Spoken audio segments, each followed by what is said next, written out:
ayudes a entender tu palabra y a mí a enseñarla. Te lo pedimos, Señor, en Cristo Jesús. Amén. Si estamos ahí en Judas, capítulo 1, que es el único capítulo, y versículo 3 y el 4. Y sigue diciendo ahí, en el versículo 3 dice: amados, por la gran solicitud que tenía de escribiros acerca de nuestra comunión, de nuestra común salvación, me ha sido necesario escribiros, exhortándoos que contendáis ardientemente por la fe que ha sido una vez dada a los santos. Aquí lo que Judas está diciendo es que él nos quiere dejar saber que al principio él pretendía escribirle una carta a esos hermanos sobre la salvación compartida por todos los creyentes en Cristo. Me imagino que iba a ser una carta de gozo, de gran esperanza, de la salvación en Cristo. Es lo que él pretendía. Pero cambió de planes al enterarse de que algunos falsos maestros se habían infiltrado en secreto dentro de la iglesia. Se habían entremetido falsos maestros que estaban enseñando otras enseñanzas contrarias a lo que es el evangelio, y a él es necesario escribir esto. Así que él primeramente pensaba mandar una carta de gozo, de alegría, decir: bueno, hermanos, me gozo porque quizás entre ustedes otros más hayan creído y son salvos.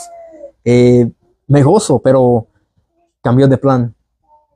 ¿Por qué? Porque falsos maestros habían sido infiltrados, como dije, entre los hermanos, dentro de la iglesia. Pero hablemos un poco del contexto historial sobre la vida de Judas. Él vivió en un tiempo cuando el cristianismo estaba bajo un ataque político tan severo por Roma y una infiltración espiritual agresiva por los gnósticos y apóstatas libertinos, quienes ellos habían sembrado una semilla abundante para después cosechar un error gigantesco doctrinal.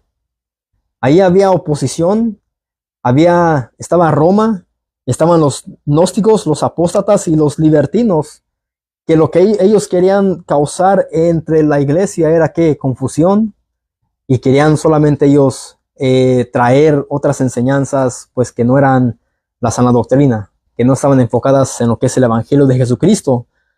Y por esa razón Judas hace un llamado de atención a la iglesia a pelear por la verdad en medio de una intensa guerra espiritual, y no solamente espiritual, sino también doctrinal.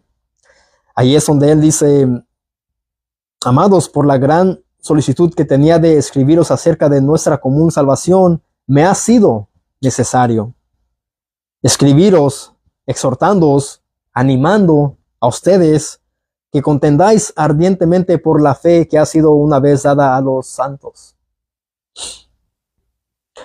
Así como, al igual que Judas, nosotros también debemos de hacer lo mismo, estar siempre preparados ¿para qué? Para presentar defensa sobre nuestra fe. Y eso también lo dice nuestro hermano Pedro en su primera carta, capítulo 3, versículos 14 y 15. La primera carta de Pedro, capítulo 3, versículos 14 y 15.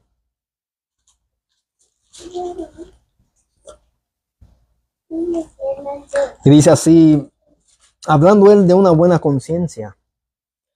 Todo lo que él está hablando en su contexto habla sobre una buena conciencia como creyentes, pero dice ahí en primera de Pedro, capítulo 3, versículos 14 y 15, dice: mas también si alguna cosa padecéis por causa de la justicia, él dice, si ustedes padecen por causa de Cristo, por causa de la justicia, bienaventurados sois.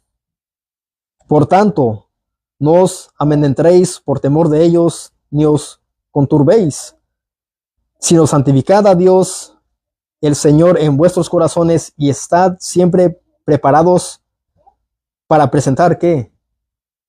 Dice defensa. ¿Con qué? ¿Con qué actitud? ¿Con qué carácter? Con mansedumbre y reverencia ante todo el que os demande razón de la esperanza que hay en vosotros. Así es la manera como nosotros debemos de presentar defensa a los que se oponen a nuestra doctrina, a lo que creemos, a lo que creemos acerca de la salvación en Cristo Jesús, siempre debemos nosotros contender con la verdad. Pero debemos hacerlo con mansedumbre y reverencia para poder ganarlos para Cristo. No vamos a ir como si va a ser un gran debate, enojados, molestos, airados, sino lo que queremos es siempre que presentar defensa de nuestra fe con mansedumbre y reverencia y humildad. Pero él aquí exhorta y anima a los hermanos a que contiendan ardientemente por la fe. Esto significa ejercer un esfuerzo intenso al luchar por ganar o mantener algo verdadero. Él les dice que ellos pues hablen lo que conocen acerca de Cristo, que retengan esa verdad y que ellos pues en medio de lo que los maestros falsos están enseñando y adoctrinando o trayendo, Judas les exhorta que ellos defiendan esa verdad, que estén firmes, sin temor, sin miedo, sino con mansedumbre, siendo humildes. Un ejemplo: si una persona se infiltra en nuestra congregación y comienza a enseñarles una doctrina falsa, contraria al evangelio verdadero, mi deber es exhortarlos a ustedes a defender la verdad de Jesucristo, a defender la verdad que nosotros siempre hemos predicado, y echaremos fuera a tal falso maestro. Ese es un deber de todos los creyentes. En nuestra congregación, si vemos que alguien se infiltra, aparentando ser alguien piadoso, un cristiano, pero va con algún hermano o alguna hermana y les quiere enseñar cosas que son contrarias a lo que es el evangelio, pues mi deber o su deber de ustedes es también que exhortar: hermano, mira, está enseñando algo falso, algo contrario a lo que es el evangelio, ten cuidado. Pero cuando Judas dice contender, no significa ser contencioso. Contencioso es causar tensión y desunión en lugar de armonía y unidad. Él no está diciendo sean ustedes personas que causen tensión y desunión o división. Él no está diciendo eso. Judas dice: luchen, peleen, defiendan la verdad del evangelio de Jesucristo, el cual es poder de Dios para salvación. Así que a lo que él se refiere es no ser contenciosos. No tratemos de causar división. Eso no es a lo que él se refiere, sino luchen, defiendan la verdad de Jesucristo. Mis amados, Judas, al igual que yo, él se preocupaba por la seguridad de los creyentes. ¿Cuál seguridad? La seguridad de retener la sana doctrina. Así que su ánimo es que los fieles perseveren en la fe. Ese es mi ánimo, mi deseo. Que ustedes permanezcan en lo que estamos siempre predicando y enseñando. Si ustedes ven algún error que yo a veces pueda enseñar y ustedes digan: mira, no está eso en la palabra, yo creo que eso está mal, ustedes tienen el deber de venir a mí y decirme: hermano, creo que estás equivocado. Si uno se puede equivocar, pero si ya lo hago frecuentemente y con mala intención, ustedes pueden hacer y venir a mí y decirme: hermano, tú estás errando, te estás equivocando. Revisemos a Judas. Así que es lo que él dice: amados, por la gran solicitud que tenía de escribiros acerca de nuestra común salvación, me ha sido necesario escribiros exhortándoos que contendáis ardientemente por la fe que ha sido una vez dada a los santos. La fe, dice Judas, que ha sido dada a los santos, a los que han creído en Cristo, los que han sido apartados para Dios por Dios mismo. ¿Para qué? ¿Con qué fin nos salvó Dios? ¿Con qué fin es que fuimos llamados? ¿Con qué fin es que fuimos salvos? ¿Para servirnos a nosotros? Primeramente Dios y después servir a los hermanos. Lo que ustedes están haciendo aquí, hermanos, que abrieron la puerta de su casa para tener aquí nuestra reunión, es servir a los hermanos. Primeramente a Dios y nos están sirviendo a nosotros. Prestar su hogar, abrir su puerta con gozo, con alegría, es servir al Señor y servir a los hermanos. Estas son las mismas palabras que dice el apóstol Pablo en Romanos 1:1. Él dice: Pablo, siervo de Jesucristo, llamado a ser apóstol, apartado para el evangelio de Dios. Ahora el versículo 4, ahí de Judas 1. Dice: porque algunos hombres han entrado encubiertamente. Él dice, aquí esos hombres se han infiltrado, han entrado encubiertamente. Se infiltraron sin haberlos detectado. Hermanos, estas son las tácticas de los falsos maestros. Ellos aparentan ser buenas personas, aparentan ser personas que vienen sin ninguna mala motivación o causar daño. Son agudos, hábiles para engañar con el fin de lograr artificiosamente sus perversas intenciones de hacer daño. Ese es el fin de ellos. No es para mantener la unión, no es para defender la verdad, sino que es para qué? Para causar daño. A ellos no les importa el bienestar de la iglesia de Cristo. Es lo menos que ellos quieren. ¿Y por quién son influenciados ellos? ¿Ustedes creen por quién? Por Satanás. Satanás detesta la verdad de Dios. Satanás engañó a la tercera parte de los ángeles y se rebelaron en contra de Dios. Él es el engañador. Él es el difamador. Él es el enemigo de nuestras almas. Ahora vamos a Gálatas capítulo 2, versículo 4.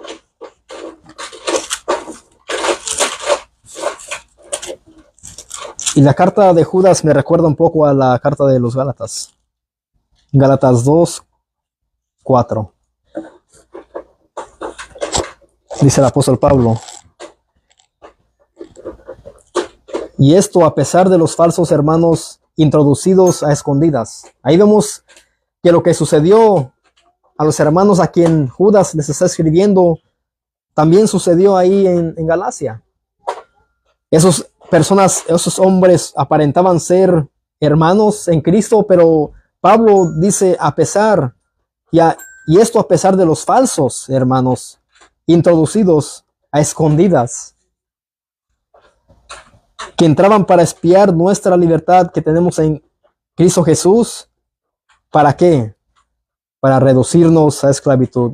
Y ya hemos estudiado esta carta, ya sabemos a qué se refiere el apóstol Pablo, que es lo que ellos querían hacer es espiar la libertad que tenían en Cristo Jesús. Ellos ya eran libres, libres de la ley, libres del pecado, pero ellos trataban de imponer otra vez la ley y ellos querían reducir a los hermanos, a los creyentes, a esclavitud otra vez, a los rudimentos de la ley.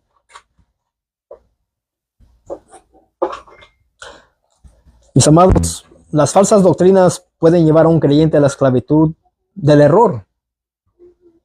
Hay muchos cristianos que todavía están esclavizados en tanto error. Hay tantos cristianos que están todavía arraigados y confundidos acerca de que una mujer puede ser pastora, que una mujer puede predicarles y enseñarles a hombres. Eso no es bíblico. Hay tantas doctrinas en donde los hermanos están todavía ellos en una esclavitud doctrinal. Pero estos hombres eran y son astutos. La astucia es una característica del mismo diablo. Vayamos a Génesis 3.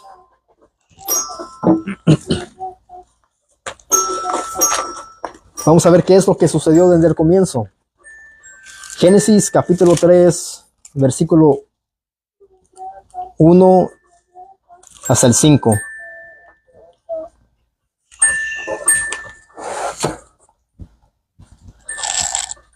¿Lo tienen? ¿Me pasas mi agua, mija, ahorita, por favor? Aquí está hablando Moisés sobre la desobediencia del hombre. Y comienza diciendo así el capítulo 3. Dice, pero la serpiente era ¿qué? Era astuta. Y cuando habla sobre la serpiente, está hablando sobre la serpiente antigua que es Satanás. Dice, pero la serpiente era astuta más que todos los animales del campo que Jehová Dios había hecho, la cual dijo a la mujer, ¿con que Dios os ha dicho no comáis de todo árbol del huerto? Y la mujer respondió a la serpiente, del fruto de los árboles del huerto podemos comer, pero del fruto del árbol que está en medio del huerto, dijo Dios, no comeréis de él, ni le tocaréis, para que no muráis. Ahí vemos que la mujer declaró verdad, la verdad que Dios le dijo a ella y a Adán. Pero entonces la serpiente dijo a la mujer, no moriréis.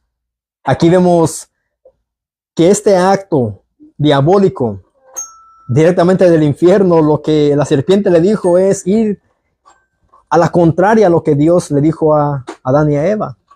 Entonces la serpiente dijo a la mujer, no moriréis. Es como diciendo, Dios es mentiroso. Dios te mintió. Sino que sabe Dios que el día que comáis de él, serán abiertos vuestros ojos y seréis como Dios, sabiendo el bien y el mal. Aquí vemos que la serpiente le dijo algo que era mentira a Eva. Pero la serpiente, al percibir la confusión de la mujer, encontró un punto de ataque. Como sabía que Eva no moriría por simplemente tocar el fruto, contradijo en forma descarada lo que ella declaró que Dios había ordenado.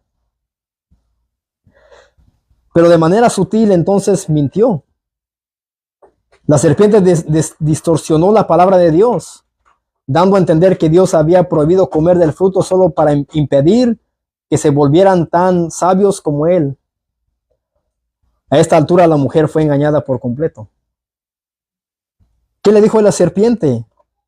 Sino que sabe Dios que el día que comáis del fruto serán abiertos vuestros ojos y seréis como Dios. Esa era una vil mentira. Sabiendo el bien y el mal. ¿Y qué es lo que hizo después Eva? Eva después comió y dio a su marido Adán y desearon el ser igual a Dios y ser prosperados. Muchos estudiosos dicen que esto fue el primer mensaje de la prosperidad.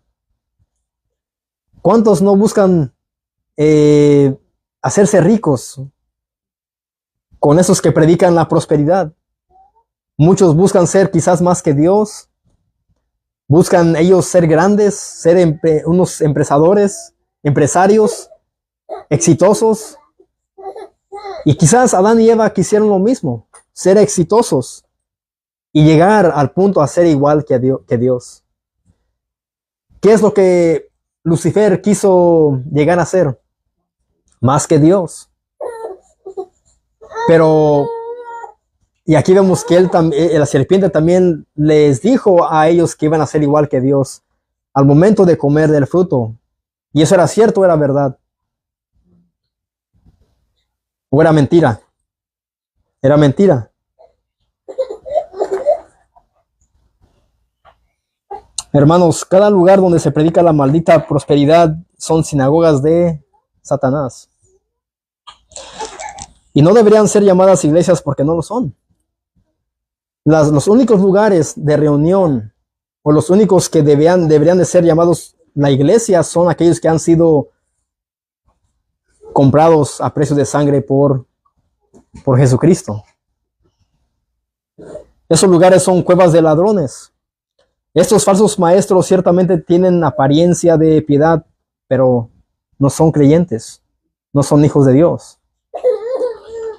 Vayamos a la segunda carta de Tito.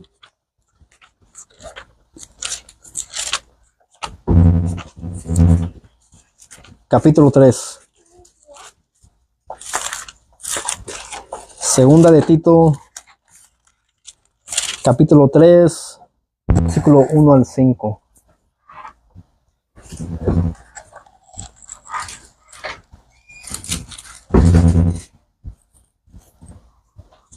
Segunda Timoteo, capítulo 3, versículo 1 al 5. Y aquí el apóstol Pablo le está escribiendo y le está advirtiendo a su hijo amado en la fe, a Timoteo, acerca del carácter de los hombres en los postreros días. Dice el versículo 1, dice, también debes saber esto, oh Timoteo. También debes saber esto, que en los postreros días vendrán también tiempos peligrosos. Él está diciendo, no solamente ahorita es el tiempo también de apostasía, no ahorita solamente hay hombres falsos que están yendo en contra de la verdad, sino que en los postreros días vendrán tiempos peligrosos aún. Y hoy en día estamos en tiempos peligrosos. ¿Por qué? Porque vemos a personas que están ahora predicando sobre la motivación, sobre la prosperidad. Ahora vemos a esas supuestamente iglesias donde hay pastores o pastoras homosexuales. Y el pastorado, los que están al frente son a veces lesbianas y son parejas pues homosexuales, que están yendo en contra de lo que Dios ha decretado. Hoy en día también estamos bajo y mirando tiempos peligrosos. Dice el versículo 2, porque habrá hombres amadores de sí mismos. Él aquí le está diciendo lo que iba a suceder en los días postreros, que iban a haber hombres amadores de sí mismos, hombres que se aman a ellos mismos y no aman las cosas de Dios. Hoy en día vemos que hay hombres que aman lo que ellos hacen, sus vidas, sus bienes materiales, y no tienen en cuenta a Dios, que es Dios quien les ha dado a ellos la salud, la oportunidad, la habilidad para ejercer, digamos, un negocio, un estudio, un logro en esta vida. Porque habrá hombres amadores de sí mismos, ávaros. Hoy en día vemos que hay muchas personas que son ávaras, que solamente desean que tener y tener más. Pero ¿buscan de Dios? No buscan de Dios en lo absoluto. Sí creen en Dios, pero a Dios no lo tienen en cuenta. Y ellos se vanaglorian y se dan la gloria diciendo, yo soy quien hice todo esto. Pero ¿quién les da la vida a ellos? ¿Quién les da la salud? Es Dios. Habrá hombres amadores de sí mismos, ávaros, vanagloriosos, soberbios, hombres altivos, que dicen, yo tengo esto porque yo lo hice. Incluso dentro de las iglesias hay hombres también vanagloriosos que se vanaglorian y dicen, yo soy el pastor, yo soy el evangelista, yo soy el que mejor enseña. Cuidado con todo esto. Blasfemos, y también dice desobedientes a los padres. El apóstol Pablo está hablando sobre características de los tiempos peligrosos. Hoy en día vemos que los niños son muy desobedientes a los padres. Hoy en día creo que es donde se ve más la rebeldía. ¿Por qué? Por la influencia de este mundo. Las influencias en las escuelas, de los amigos, de las compañías, de las amistades. Y quizás a nuestros hijos, muchos amiguitos les dicen, mira, ¿para qué obedeces a tus padres? Pero ellos que conocen sobre la palabra de Dios deben decir, mira, yo los obedezco porque Dios me manda a obedecer a mis padres en todo. Y dice el versículo 3, sin afecto natural, implacables, calumniadores, intemperantes, crueles, aborrecedores de lo bueno. Hoy en día estamos mirando que si nosotros predicamos acerca del arrepentimiento del pecado, aborrecen el mensaje de salvación.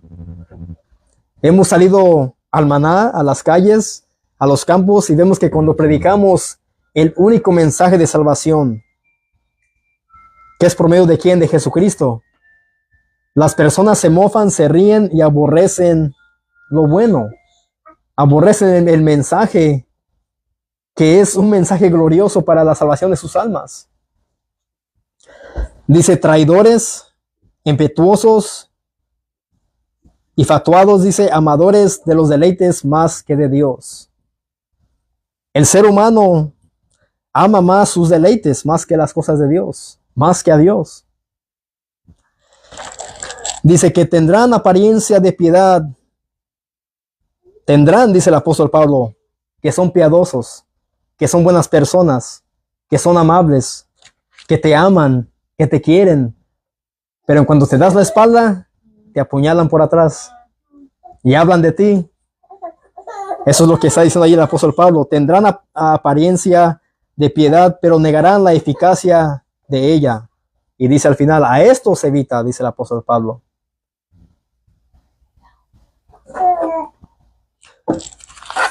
Regresemos a Judas. Así que es lo que él dice ahí, porque algunos hombres han entrado encubiertamente, los que desde antes habían sido destinados para esta condenación. Judas después dice que ellos habían sido predestinados en el decreto de Dios. ¿Para qué? ¿Para salvación? Dice, para condenación por sus pecados. Es una doctrina, mis amados, que a muchos no les gusta. ¿Cómo es que Dios va a salvar a unos y a otros no va a salvar? ¿Cómo es que Dios les va a otorgar el arrepentimiento genuino a otros y a otros no? Bueno, ese es Dios. ¿Quiénes somos nosotros para altercar con Dios? Dice el apóstol Pablo. ¿Acaso somos mejores que Dios? ¿Acaso el barro le puede decir al alfarero, ¿por qué me has hecho así? No, el alfarero tiene potestad, tiene sus manos sobre el barro y él va a hacer lo que él quiera con ese barro. Le va a dar forma. Dios es igual. Es lo que dice ahí Judas. Los que desde antes habían sido destinados para esta condenación. Pero ¿quién más fue predestinado para perdición? ¿Quién más? ¿Alguien recuerda? Judas Iscariote, el que entregó y traicionó a nuestro Señor Jesucristo. Él fue predestinado para perdición. Vayamos al Evangelio de Juan, capítulo 17.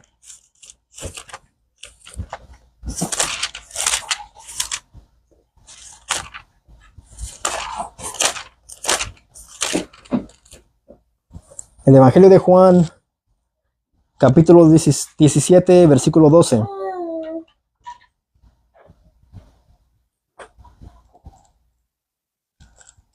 Versículo 11 al 12. Dice, y yo no estoy en el mundo, mas estos están en el mundo, y yo voy a ti. Él aquí está hablando sobre los discípulos, sus discípulos, está hablando ahí Jesucristo. Padre Santo, a los que me has dado, guárdalos en tu nombre, para que sean uno así como nosotros. Ahí vemos que Cristo está pidiendo a quien, al Padre, por los discípulos. Y dice, aquellos que tú me has dado, te pido que pues, que los guardes en tu nombre, para que ellos lleguen a un punto de ser uno, así como nosotros. Cuando estaba con ellos en el mundo, yo los guardaba en tu nombre, a los que me diste, y los guardé, y ninguno de ellos se perdió, sino el hijo de perdición, para que la escritura se cumpliese. ¿Cuál fue el que se perdió? De los 12 apóstoles. Judas. Judas estaba decretado lo que él había hecho. Cuando él entregó y traicionó a nuestro Señor Jesucristo, ya estaba decretado por Dios. ¿Con qué fin? Para que la escritura se cumpliese. Él fue un instrumento en las manos de Dios, un hombre malo y perverso, avaro. ¿Para qué? Para él entregar a Jesucristo, para él traicionarlo, y para que le diera ese beso de hipócrita. Entonces Dios puede usar a quien él quiere para su gloria. Y ahí dice Jesucristo, sino el hijo de perdición, para que la escritura se cumpliese. Judas Iscariote, él entregó y traicionó a Jesucristo. Y ahí Cristo aseguró y preservó a los suyos, a pesar de que muchos discípulos cayeron. Pero al él expresar hijo de perdición se refiere a Judas por haber apostatado. Mis amados, incluso las peores cosas que le pasaron a Cristo fueron predestinadas por Dios. Cristo fue aborrecido, ¿por qué? Porque él iba en contra de las enseñanzas, bueno, no las enseñanzas, sino las normas y las prácticas de los escribas y fariseos. Decían una cosa, pero hacían otra, ¿no? Eran unas personas religiosas que Cristo reprendió duramente y por eso lo odiaron. Pero él tenía que pasar por todo eso. Incluso cuando él fue perseguido, que lo querían apedrear, todo estaba en el plan de Dios. Y no era su tiempo, pero él iba de aldeas en aldeas predicando y personas una y otra vez lo querían apedrear. Pero incluso el arresto de Jesucristo, lo que le hicieron a él, al ser arrestado, ser golpeado, todo esto, al punto de ser crucificado, eso estaba decretado por Dios. Tenía que suceder. Y Judas tenía que ser el hombre que lo tenía que entregar para que la escritura se cumpliese. ¿Con qué fin? Para que se cumpliera la promesa de la redención en Cristo Jesús. ¿Qué más dice ahí Judas? En el versículo 4. Dice, los que desde antes habían sido destinados para esta condenación, hombres impíos que convierten en libertinaje la gracia de nuestro Dios y niegan a Dios, el único soberano, y a nuestro Señor Jesucristo. Ahora Judas dice que estos falsos maestros enseñaban que la gracia era una licencia para la inmoralidad, que la gracia de Dios era una licencia para seguir viviendo como ellos querían, para seguir pecando. Posiblemente era una fatal distorsión del evangelio. Es como decir, tú ya eres salvo, tú ya eres cristiano, puedes vivir como quieras, puedes tomar, puedes fumar, puedes hacer lo que hacías antes, ya eres salvo. Dios ya te ha perdonado. Pero mis amados, esto es algo antibíblico. Y quizás esos hombres estaban pues enseñando esto, porque ahí vemos que Judas dice hombres impíos. Así es como él llama a estos falsos maestros, hombres impíos, falsos, que convierten en libertinaje la gracia de nuestro Dios. Son hombres libertinos. Y hoy en día vemos a muchos supuestamente cristianos que vive de esa manera. Profesan a Dios, pero con sus actos dicen lo contrario. Se dicen ser cristianos, pero su testimonio los difaman a ellos. Y ese es un error en el cual podemos nosotros caer, sí o no, si no nos cuidamos. Podemos caer en este grave error. Por eso lo que más va a ver la gente en ti no es lo que tú profesas, sino que tu testimonio. Cómo actúas, cómo hablas, de qué te ríes. De todo esto. ¿Eres humilde? ¿Eres altivo? ¿Eres soberbio? ¿Eres humilde? ¿Cómo es que la gente te ve que tú eres? Y es lo que ellos estaban haciendo. Estaban convirtiendo en libertinaje la gracia de nuestro Dios. Pero a pesar de eso dice, y niegan a Dios el único soberano y a nuestro Señor Jesucristo. Ellos también negaban la creencia de que solo existe un Dios y que no hay otros dioses o entidades divinas que merezcan adoración. Ellos quizás decían y enseñaban, mira, sí, está Jehová de los ejércitos, pero hay otros dioses más. Ellos estaban enseñando esto a los hermanos, a los creyentes. Está Jehová de los ejércitos, está tu Dios, pero también está otro Dios a quien tú puedes adorar. Hoy en día vemos que personas religiosas tienen a la Virgen María, a altura o divinidad que a Cristo. Y dicen que la Virgen María es como una secretaria de Cristo, que tú puedes ir a Cristo mediante María y puedes ir a Dios mediante Jesucristo. Eso es antibíblico. Hay un solo mediador entre Dios y los hombres, que es ¿quién? Jesucristo, hombre. Eso es lo que dice la palabra. Hoy en día vemos cuánta gente le rinde culto, adoración a tantos muñecos que son hechos por manos de hombres, que es el mismo hombre, pecador, le pone nombre y le canta mañanitas, le hace unas fiestas en los ranchos, le llevan mariachis, les tocan música, les ponen botellas de vino, les llevan flores, se arrodillan ante ellas y vemos que eso es, digamos, lo mismo que esos falsos maestros estaban haciendo. Diciendo que había un Dios verdadero, Jehová de los ejércitos, pero hay otros más a quien tú puedes adorar. Y eso, mis amados, es algo peligroso. No es cierto eso. Dios dice que Él no comparte su gloria con nadie, que es un Dios celoso. El Dios creador de todo, mis amados, Él dice, yo soy un Dios celoso y no comparto mi gloria con nadie. Y en estos días vemos que mucha gente le da gloria a esas estatuas hechas por manos de hombres. Hoy vemos en las congregaciones que incluso personas le rinden tanto culto y tanta adoración y gloria a tanto predicador, a tanto evangelista, a tanto falso profeta de hoy en día, a tanto apóstol, que han llegado al punto, mis amados, y hacen lo mismo que las otras religiones. Nosotros como creyentes debemos de exaltar solamente a quién, a Dios. Dale gloria a Cristo.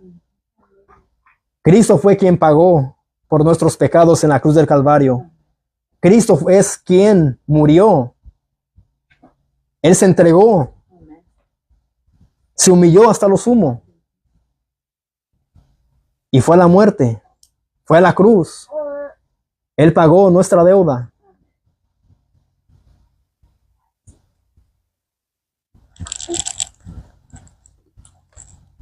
Juan 17:3 dice lo siguiente.